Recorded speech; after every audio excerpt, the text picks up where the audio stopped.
Is winning all that matters?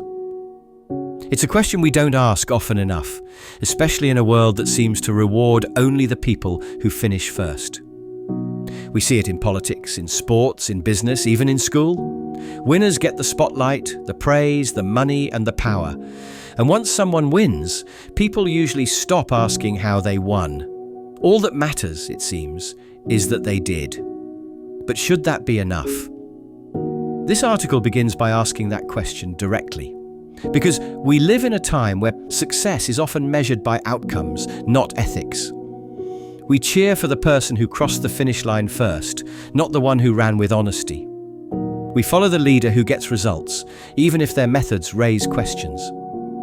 From history books to breaking news, we are taught, sometimes quietly, sometimes loudly, that winning is everything. And yet, something about that feels incomplete. Yes, winning brings rewards. But what about the cost? What about the people who cut corners to get ahead? What happens when someone sacrifices their values, their relationships, or even their sense of self just to claim victory? Is that still a win? To answer this, we'll look at what philosophers, both old and new, have said about winning power and purpose. We'll start with Niccolò Machiavelli, who believed that leaders must do whatever it takes to succeed, even if it means lying or breaking promises. In The Prince, he argues that power must be protected at all costs, and that it's better to be feared than loved. For Machiavelli, winning is not just important, it's necessary. But not everyone agrees. Philosophers like Socrates and Aristotle saw life differently. They believed in living with virtue, that who you are matters more than what you achieve. For them, winning without honor is not really winning at all. We'll also explore the ideas of existentialist thinkers like Nietzsche and Camus, who ask whether winning even means anything in a world that doesn't follow clear rules. In their view, meaning isn't given, it's made. And that means each of us has to define for ourselves what success really looks like. This article will also touch on today's world, where people feel pressure to compete all the time. In our culture, being second place can feel like failure. But is that a healthy way to live? What does that kind of pressure do to our mental health, our relationships, and our sense of meaning? Finally, we'll look for a better way to think about winning. One that goes beyond medals, headlines, or the size of a bank account. One that includes values like courage, honesty, and self-respect. Maybe the real victory isn't about beating others, but about staying true to yourself, even when it's hard. So, is winning all that matters? That's the question we'll explore, not with quick answers, but with thoughtful reflection. Because how we answer it doesn't just shape how we compete, it shapes who we become. If there's one thinker who truly believed that winning is all that matters, it was Niccolò Machiavelli. Living in 16th century Italy, a time of political chaos, betrayals, and shifting alliances, Machiavelli had a front row seat to power in all its glory and ugliness. His most famous work, The Prince, is not a guide to being good, it's a guide to staying in power. And for Machiavelli, staying in power is the ultimate win. He doesn't waste time on what a leader should do in a perfect world. He talks about what they must do in the real world. And in the real world, he says, success doesn't always come to the most honest, kind, or virtuous person. It comes to the one who knows how to play the game, and play it well. A prince, Machiavelli writes, must learn how not to be good. What does he mean by that? He means that a ruler must be prepared to lie, manipulate, and even betray others if that's what it takes to protect their position. In his view, morality is flexible when survival is at stake. After all, what good is being noble if you end up powerless or dead? For Machiavelli, the appearance of virtue is often more useful than the real thing. A leader should look honest, but be ready to act ruthlessly when necessary. Why? Because people judge based on results. If you win, your faults are often forgiven. If you lose, your virtues are forgotten.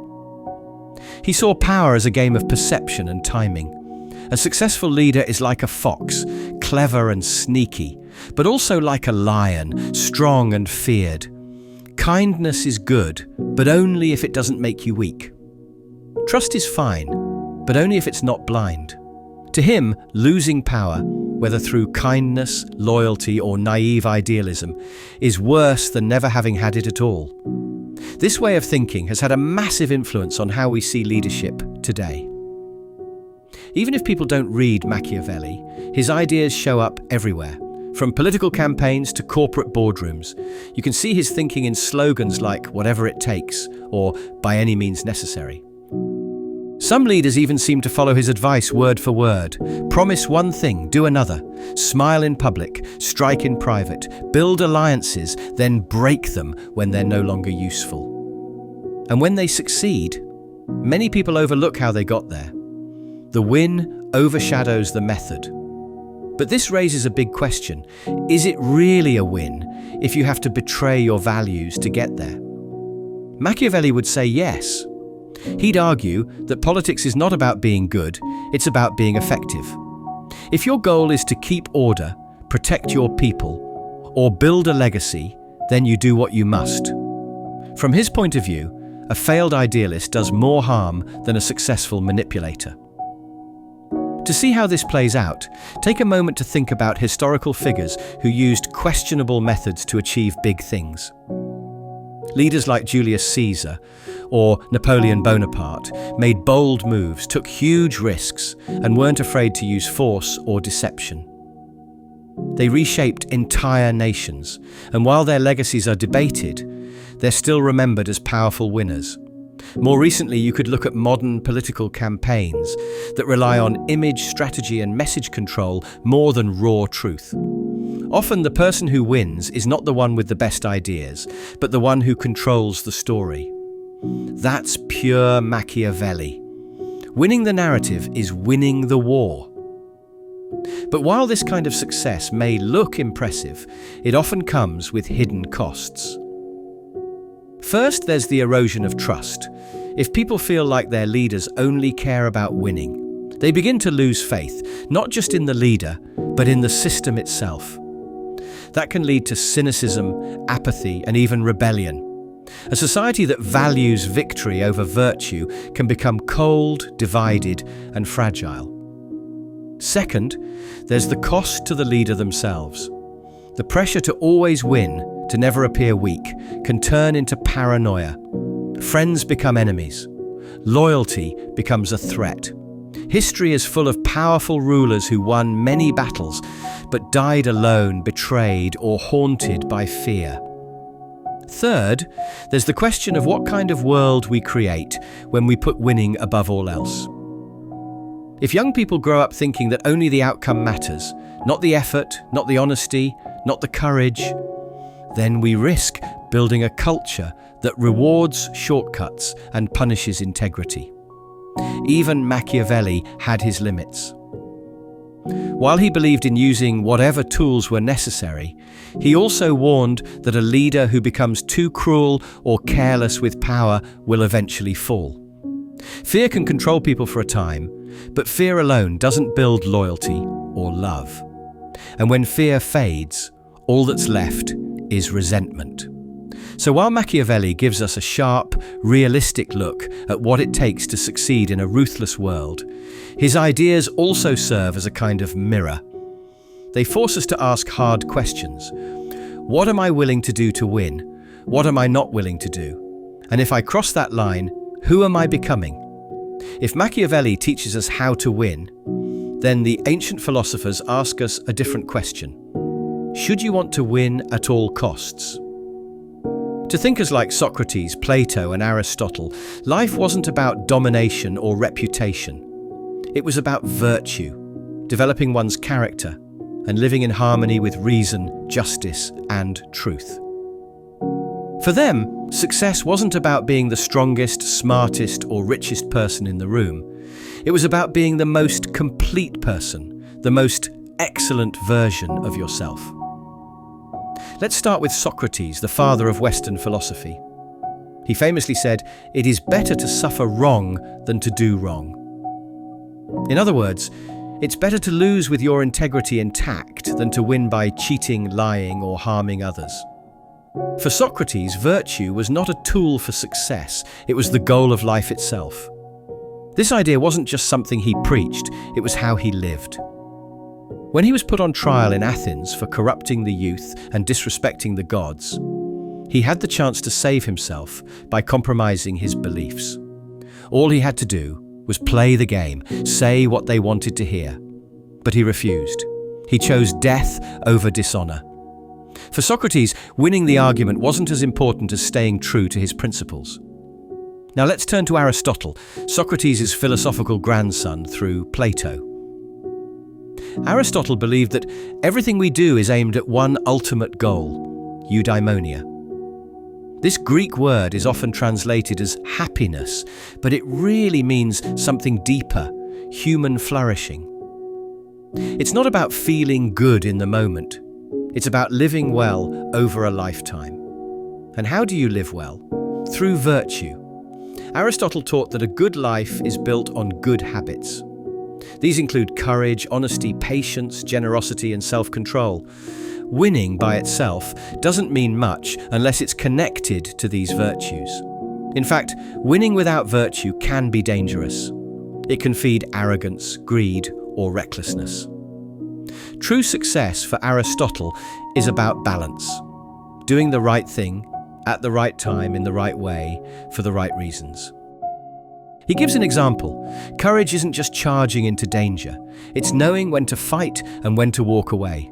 Someone who rushes into battle just to prove something isn't brave. They're reckless. And someone who avoids all risk isn't cautious. They're cowardly. Virtue lives in the middle. It's about wisdom and self-awareness. So how does this all connect to the question, is winning all that matters? Well, to these ancient thinkers, the answer is no. Winning doesn't define you, your character does. If you have to lie, cheat, or step on others to win, then you're not really winning. You're just appearing successful while becoming smaller on the inside. Think of an athlete who uses performance-enhancing drugs to break a record. The medal might shine, the crowd might cheer, but deep down, something is lost. Not just fairness, but dignity. Virtue ethics reminds us that the process matters as much as the result, maybe more. This idea is still alive today in the people who choose integrity over advantage. Whistleblowers who expose corruption, even when it costs them their job. Competitors who stop to help an injured rival instead of racing past them. Artists who refuse to sell out their work, even if it means less money or fame. These are modern examples of moral courage, a trait that ancient philosophers deeply admired. But virtue ethics doesn't ignore the reality of the world. Socrates knew that virtuous people often face hardship. Aristotle understood that life includes struggle, pain, and unfairness. Still, they believed that how we respond to life is what shapes our souls. Their view reminds us that we are not just competitors or performers. We are human beings, capable of thinking, choosing, and growing, and every choice we make adds up. Over time, those choices form our character, and our character shapes the meaning of our lives. This perspective also raises a challenge. What kind of person do you want to be? Not just what do you want to achieve, but what do you want to embody? Do you want to be someone who always wins, no matter the cost? Or someone who lives with courage, justice, and self-respect, even if it means walking away from easy victories? Virtue ethics doesn't promise fast rewards. It asks for patience, reflection, and long-term thinking. But in return, it offers something more lasting, a life that feels whole, even when the world doesn't give you a trophy. So while Machiavelli tells us how to win in a tough world, Socrates and Aristotle remind us that how we win and why we win matters even more.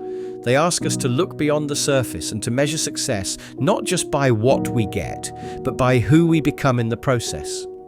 So far, we've looked at winning from political and moral angles. But now, let's go inward, into the mind and soul. What happens inside us when we win? And what do we lose along the way? That's where existential philosophy and modern psychology come in. Both ask, why are we chasing success in the first place? And is it actually making us happier or more fulfilled? The existential angle, meaning. First, winning. Second, let's start with existentialism. Thinkers like Albert Camus and Friedrich Nietzsche didn't care much about winning in the traditional sense. They were more concerned with meaning, especially in a world that doesn't offer easy answers. Camus believed that life is full of contradictions. We search for purpose, but the universe stays silent. He called this the absurd, that strange feeling when life feels both beautiful and meaningless at the same time. In his famous story, The Myth of Sisyphus, he writes about a man who's cursed to push a giant rock up a hill, only for it to roll back down, again and again, forever. It seems pointless, but Camus flips the idea. He says we must imagine Sisyphus happy. Why? Because even though the task is meaningless, Sisyphus chooses to keep going. That choice, that defiance, gives the act its meaning. For Camus, what matters isn't whether we win or lose. It's whether we live with honesty, freedom, and courage in a world that doesn't guarantee rewards.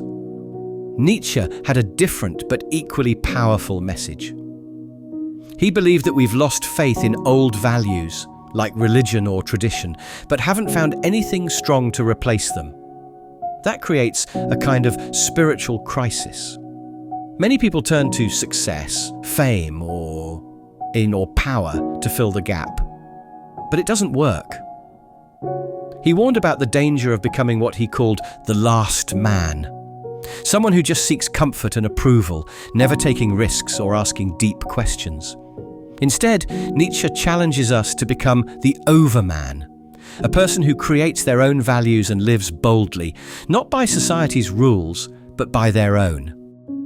And that means not just chasing wins that look good from the outside, but asking yourself, what do I truly value? What kind of life do I want to create? Both Camus and Nietzsche remind us, if we don't define our own meaning, someone else will, and we'll always be chasing approval instead of living freely. What psychology says, winning isn't always enough. Now, let's bring in psychology, the science of how we think, feel, and behave. On the surface, winning seems like it should make us feel good, and often it does. But that feeling doesn't last as long as we think. Psychologists call this hedonic adaptation. It means that no matter how exciting a win is, a promotion, a trophy, a big paycheck, our happiness usually returns to the same baseline after a short time. It's like eating dessert. The first bite is amazing, but if you keep eating it every day, it stops being special. This is why people who seem very successful often feel surprisingly empty. They keep chasing new wins, hoping the next one will finally make them feel complete.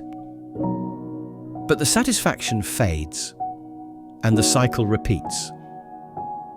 There's also something called imposter syndrome. This is when people achieve big things, but secretly feel like they don't deserve it. They're afraid they'll be exposed as a fraud, even when they've worked hard for their success. Winning doesn't calm their doubts, it makes them stronger. And then there's burnout. If your identity is based only on results, on winning, you start to feel like you can never stop. You always have to be better, always one step ahead. That kind of pressure wears people down. It leads to stress, exhaustion, and sometimes even depression. Even relationships can suffer. When everything becomes a competition, when life becomes about being right, being first, or being the best, it becomes harder to connect with people. Trust weakens. Vulnerability disappears. And over time, it can lead to isolation. Psychology also talks about the difference between extrinsic and intrinsic motivation.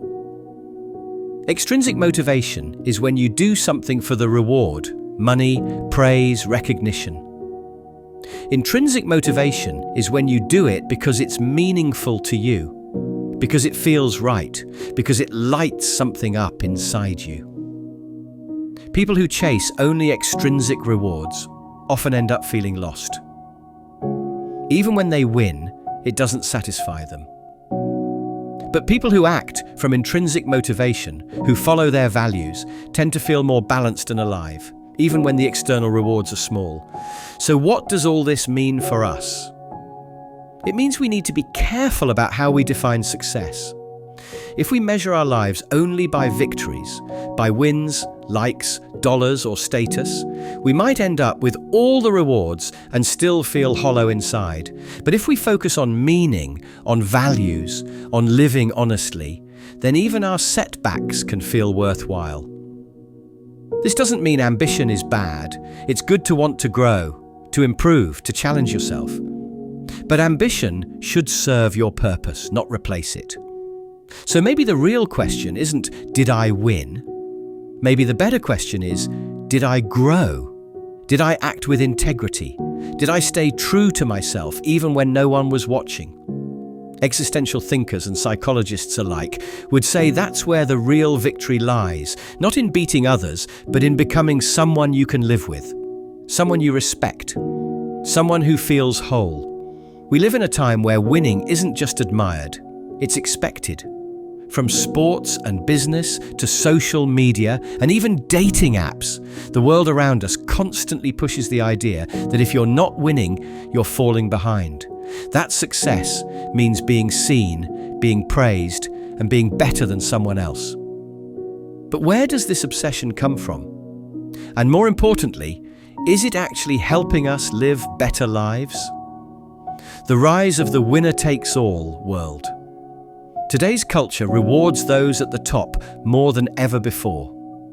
It's not just that winners win, it's that they take almost everything. In business, for example, companies like Amazon, Apple, and Google dominate entire industries. The top 1% of people own more wealth than ever before. A few celebrities, influencers, and athletes earn millions, while the vast majority struggle to get by. This isn't just about money, it's about attention. On platforms like YouTube, TikTok, and Instagram, a tiny number of creators go viral and rack up millions of followers.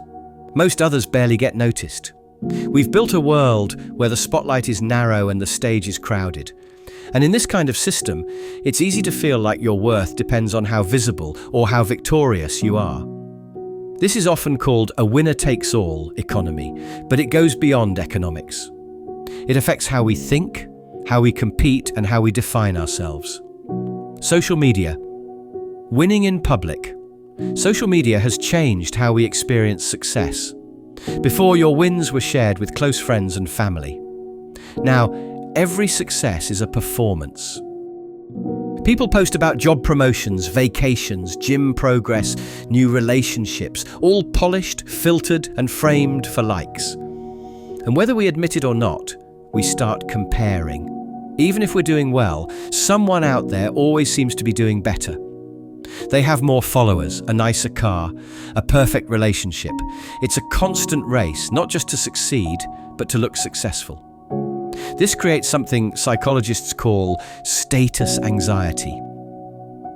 It's the fear that you're falling behind, that you're not keeping up, that you're not enough. And that anxiety pushes people to chase more wins, not because they want them, but because they're afraid of being seen as ordinary. But here's the thing, what we see online is often a highlight reel, not the full story. People rarely post their failures, doubts, or messy in-between moments. So we end up comparing our private struggles to someone else's public success. And that's not a fair fight. The hustle culture trap. Another part of this modern obsession with winning is hustle culture. The idea that you should always be working, grinding, and chasing the next goal. You see it in phrases like rise and grind. Sleep is for the weak. No days off. The message is clear. If you're not constantly striving, you're falling behind. At first, this can feel empowering. It tells you that hard work pays off, but over time, it can become toxic.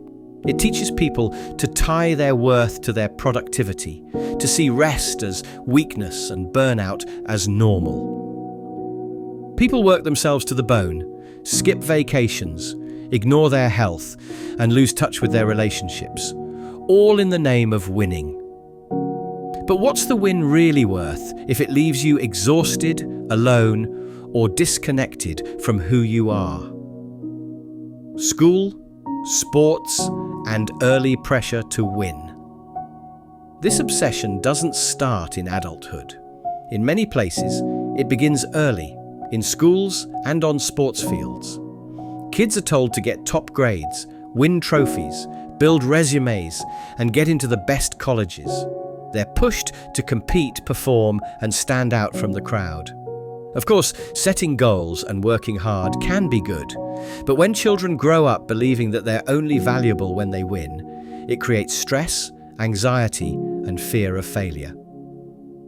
Some students cheat on tests, not because they're lazy, but because they feel pressure to be perfect. Some young athletes burn out before they hit adulthood. The joy of learning or playing gets replaced with fear of not measuring up. This early training teaches us that life is a race, and if you're not winning, you're losing. Redefining success in a noisy world. So what can we do about this? First, we can question the definition of winning that the culture hands us. Is it really about being the best? Or can it be about being true to yourself? About helping others? About doing work that matters? Second, that we can learn to separate performance from identity. Just because you fail doesn't mean you are a failure. Just because you're behind someone else doesn't mean you're doing it wrong. Everyone moves at their own pace, and real life is not a leaderboard. Third, we can focus less on outcomes and more on values. Ask yourself, am I growing? Am I kind?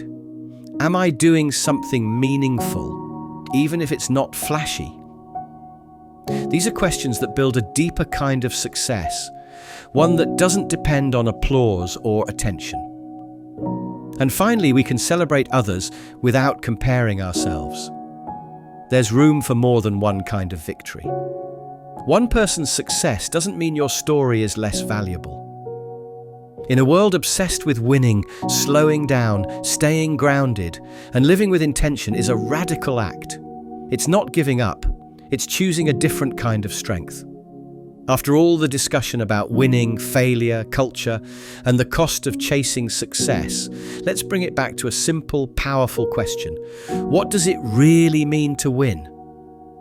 In the end, it's not about trophies, titles, or headlines. The true meaning of winning has much more to do with personal fulfillment, growth, and the impact we have on the world around us. The traditional view of winning. For most of human history, winning meant something external, becoming the best, whether in battle, business, or the arts. Winning was public and measurable. You could see it in a gold medal, a stack of money, or a room full of adoring fans. But this traditional definition of winning has its flaws. It assumes that there is only one path to success, that the only wins that matter are the big, loud, and obvious ones. This kind of win focuses on comparison. The problem with that is, not everyone has the same starting point or the same opportunities. It's also a zero-sum game. If someone wins, someone else has to lose. This mindset creates competition rather than collaboration, and breeds feelings of scarcity rather than abundance. And yet, in many ways, this is the definition of success that our society pushes. The shift toward a personal definition of winning. But what if we began to ask ourselves a different question? What if, instead of trying to outdo everyone around us, we focused on our own growth, our own values, and our own journey? This shift starts by recognizing that winning isn't always about being on top. It's about living a life that aligns with your values, doing work that feels meaningful, and being at peace with who you are, even if you fall short of society's standards. For example, imagine someone who has worked hard to develop their craft, but never becomes a world-famous artist. Are they a failure? Not at all. They've won because they've lived authentically, improving themselves in ways that matter to them. Their success isn't tied to public recognition, but to personal growth and the fulfillment that comes with creating something they care about. Winning as self-improvement. Another powerful way to redefine winning is to focus on self-improvement, on getting better, not just in your career or in competitions, but in all areas of life. Winning can become about developing greater emotional intelligence, learning to listen better, cultivating patience, resilience, and kindness, becoming more present with your loved ones. When we shift our perspective on winning, it stops being about measuring ourselves against others. Instead, it becomes a personal journey of growth. The goal is not to be the best in the world, but to be the best for yourself, to constantly push your own boundaries and discover what you're capable of. This doesn't mean we should stop striving for excellence, but it does mean that our motivation comes from a deeper place. We're working to become better versions of ourselves, not just to keep up with the world's idea of success. The role of failure in true winning. True winning also involves embracing failure, not as something to avoid, but as an essential part of growth. In fact, failure is often the key to winning in the most meaningful sense. Think about it. Every failure teaches us something valuable. It shows us where we can improve. It forces us to get creative, rethink our approach, and find new solutions. Failure builds resilience. It gives us the strength to keep moving forward, even when the road gets tough. And this kind of inner strength is something no trophy can give you. It's earned through experience, persistence, and learning from setbacks. Winning through connection and contribution. Another redefined version of winning comes from connection, not just individual achievement, but how we impact others and the world. Many people find that their greatest sense of success comes from making a difference in the lives of others. For example, a teacher may not be rich or famous, but the impact they have on their students' lives is priceless. A community leader may never make headlines, but the good they do for their community makes them a true winner. A parent may not have a career full of awards, but their role in raising a loving, thoughtful child is an accomplishment beyond compare. These types of wins don't come with big celebrations or public recognition, but they carry deep meaning.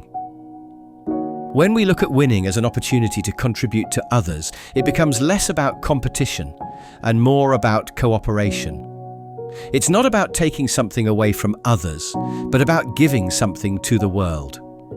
This approach to winning can lead to a much richer, more fulfilling life, creating your own definition of winning. So, how do we create our own definition of winning? Start by asking yourself a few key questions. What do I value most? What makes me feel alive and fulfilled?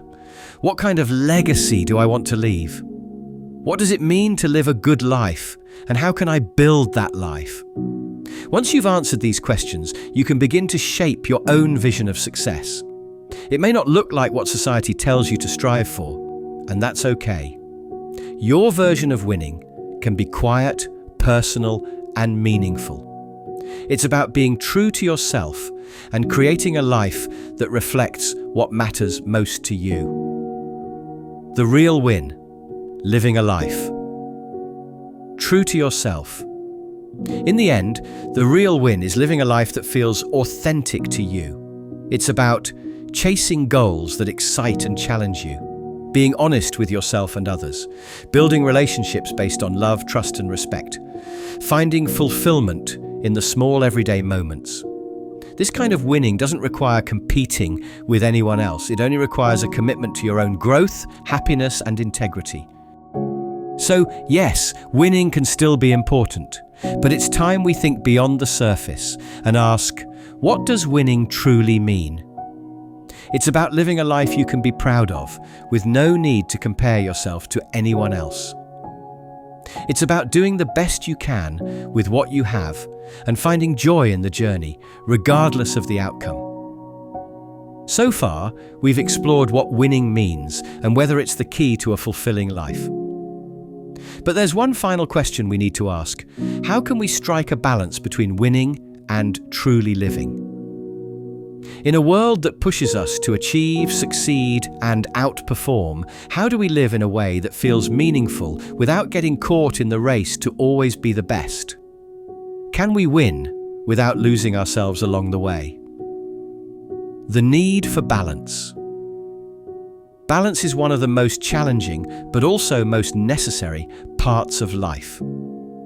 If we focus only on winning, we risk missing the very things that make life worth living: relationships, self-reflection, growth, and joy.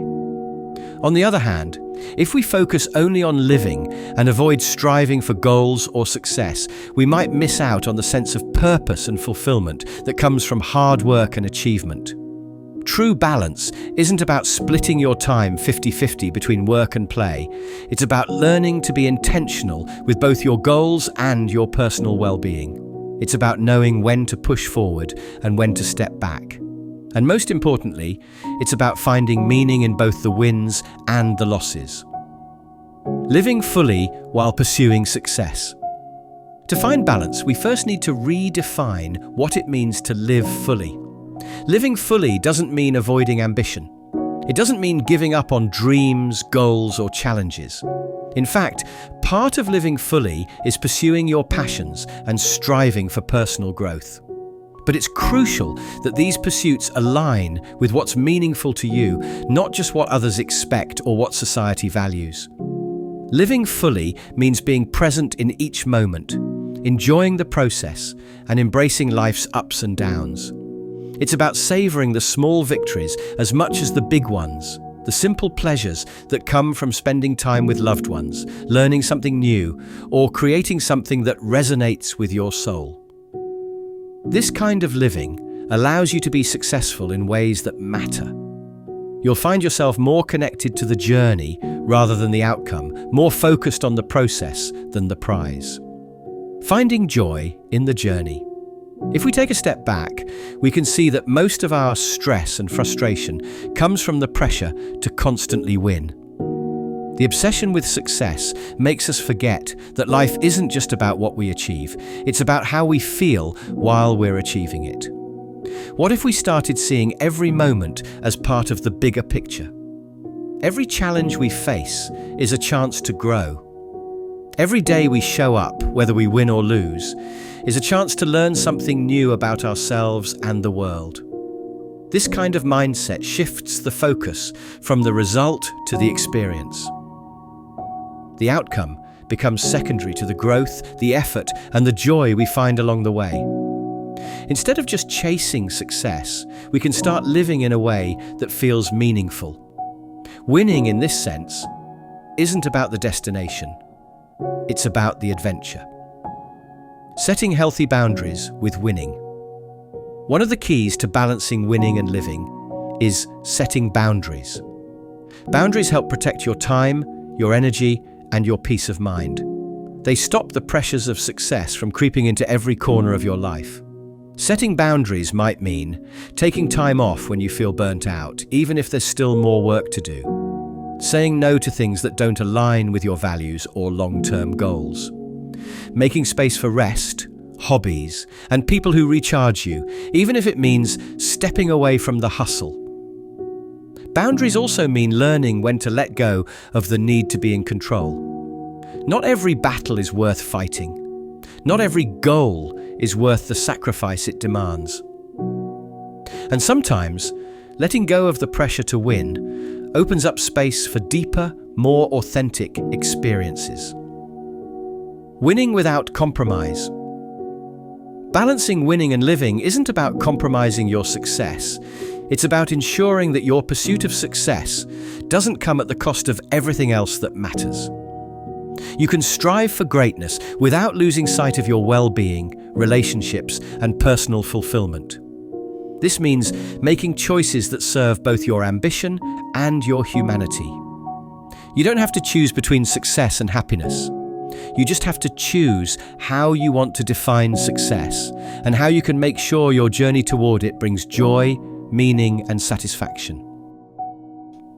The role of mindfulness in achieving balance. One way to achieve this balance is through mindfulness. Mindfulness is the practice of being present in the moment, without judgment. When we're mindful, we're not lost in the past or the future. We're fully engaged in what's happening right now. This helps us embrace the process, not just the goal. Mindfulness helps us enjoy the present instead of always racing toward the next win. Recognize when we need rest or when we're pushing ourselves too hard. Shift our focus away from external validation and toward internal satisfaction. When we practice mindfulness, we learn to find peace and joy even in the act of striving for something. Winning, then, becomes just one part of a much bigger and more balanced picture. Living with purpose, not perfection. At the heart of all of this is purpose. Living a meaningful life doesn't mean being perfect. It means being intentional about the choices you make and the way you spend your time. It's about recognizing what truly matters and staying connected to those values as you work toward your goals. Purpose brings clarity to your pursuits. It helps you separate what's important from what's just noise. With purpose, winning isn't about comparison. It's about doing your best with what you have in a way that feels true to who you are. This kind of winning is something that sustains you. It doesn't fade as quickly as a public victory or a fleeting achievement. It grows deeper over time, nourishing your soul and giving your life direction. The final thought: living and winning in harmony. In the end, winning and living are not opposites. When we find the balance between the two, they can exist in harmony. Winning doesn't have to come at the expense of our well-being, and living doesn't have to mean giving up on our dreams. True success comes from integrating both, chasing meaningful goals, working hard, and enjoying the process, while also giving yourself permission to rest, reflect, and appreciate the beauty of the present moment. If we learn to balance ambition with intention, competition with compassion, and achievement with presence, we create a life that's not only successful by our own standards, but fulfilling in ways that truly matter.